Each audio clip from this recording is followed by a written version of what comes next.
Hey folks, welcome back to the channel where we talk about the economy, the financial markets, and the split personality of the Federal Reserve. Because in 2020, they were really dovish and cut rates by a lot, but in 2022, they became super hawkish and continued to do so. Jay Powell is still trying to convince everyone that his number one mission is to squash inflation, and he'll do it at any cost, even if it crushes the economy. The lower bound of the Fed funds rate right now sits at 4.25%. And Goldman Sachs thinks that the terminal rate, or the peak rate for this tightening cycle, is going to be between 5 and 5.25%. But let's see what the Fed has to say. From the most recent dot plot from December's meeting, we can see that most of the FOMC participants think that in this year, 2023, the Fed funds rate is going to be above 5%. And by next year, 2024, the median projection is going to be around 4%. Each one of these blue dots represents a member in the committee and where they think interest rates are going to be for that year. In one of the more recent public announcements, the Federal Reserve says that they expect no interest rate cuts this year. But I think the Fed is wrong. Not only do I think they are going to cut rates this year, but I also think they will not reach 5%. They'll raise it one more time, maybe 0.25% next month, and I think that will be it. So I think the terminal rate is going to stay below 5%, and I think sometime during this summer, they're going to have to cut. And by the end of the year, the Fed funds rate is going to be about 3% or even lower. So in this video, I want to explain why I think that is the case, and why I think Jay Powell has to put on his dovish face later this year and lower interest rates more than what economists are expecting. The most important thing to consider is, why are interest rates going up in the first place? They were really low for like 2 years, and all of a sudden we get this rapid tightening of monetary policy. Well, the answer, of course, is to fight inflation. So let's take a look at inflation. This is a one-year chart going back to the beginning of last year. Inflation picked up even before this in 2021, but it wasn't until June of last year that it peaked at 9.1. However, since then, it's been going down at roughly the same pace that it has been climbing, maybe even a little bit faster on the way down. Now, why did the CPI number go up so high in the summer of last year? Well, let's see what the consumer price index is actually made from. So about a third of it is shelter, and then 14% is food. We have energy making up about 8%, transportation items make up another 13%, and of course food and transportation and other goods and services factor into energy as well, because the higher the cost of energy, the more expensive it is to produce and ship things. So let's take a look at energy and shelter prices, as those are the most influential pieces making up this inflation basket. Okay, so here's a one-year chart of crude oil. At the beginning of 2022, prices went up, and it wasn't until about June that it started to fall. So it started last year at about $80, and then it ended last year at about $80, basically where it started. So it was really only during the year that it had this big push up, and it looks like it got to about $120. And there's actually a fund you can look at called the United States Oil Fund, and this basically tracks the future contracts for crude oil, gasoline, natural gas, and other petrol-related fuels. And looking at the one-year chart, you can see it's pretty much the same thing, going up to a peak in June before coming back down to roughly where it was at the start of 2022. So if we take a look at the inflation chart again, it's easy to see the correlation here, because energy prices peaked in June and gradually came down, and inflation also peaked in June.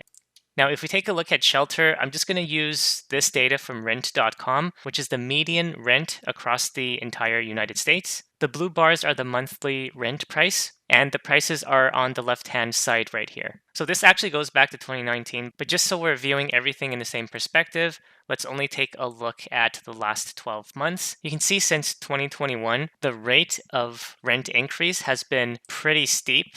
So that's why if we were to take, say, the June 2022 rent, which is 2019, and we compare that to a year ago, which was June of 2021, and that rent was $17.53, you can see there is a huge difference between these two bars.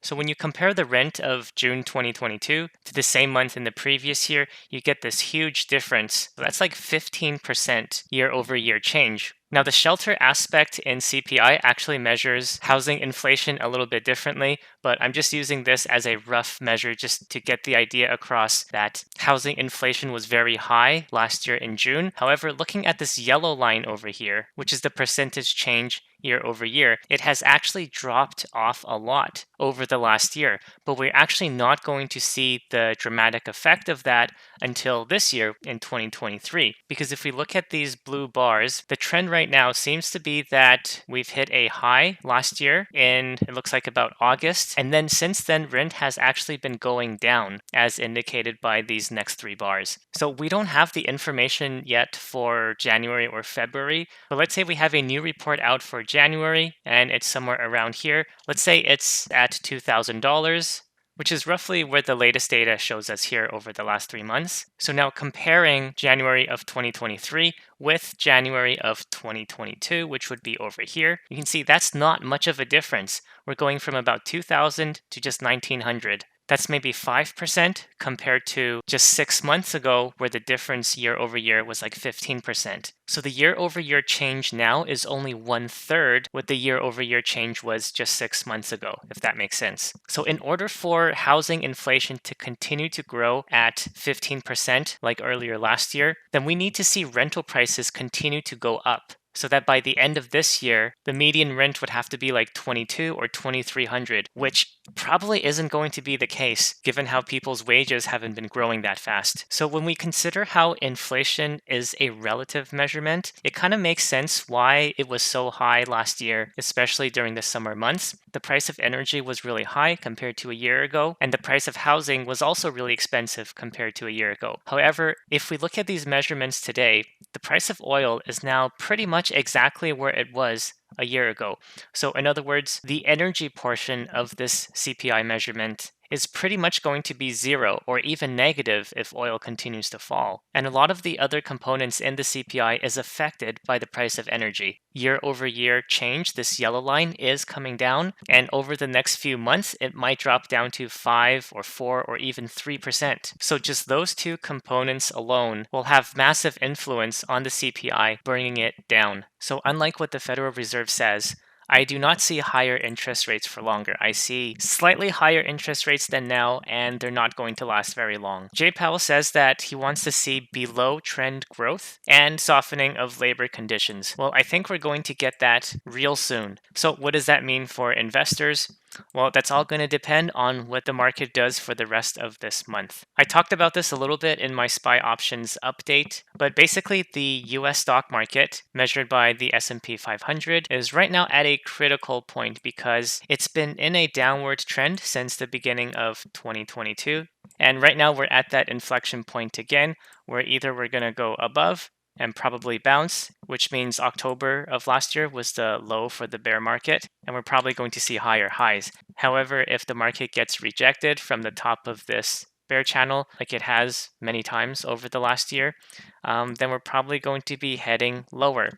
I do think that no matter what the case is, October was the low for the market. So even if it does bounce off the top, I think the most bearish case right now is just a double bottom before the stock market rallies into a new bull market.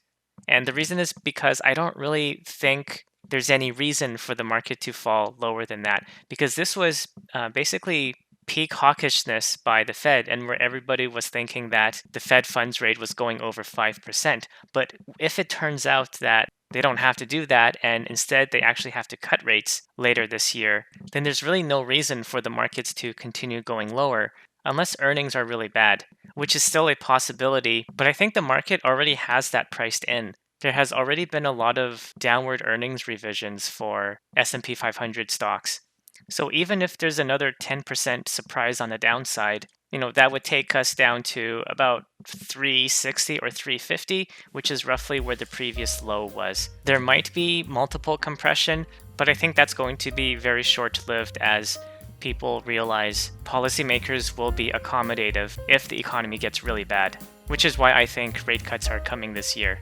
So those are just some of my thoughts. I'd be curious to know where you think interest rates are headed over the next 6 months or so. Anyway, thanks a lot for watching.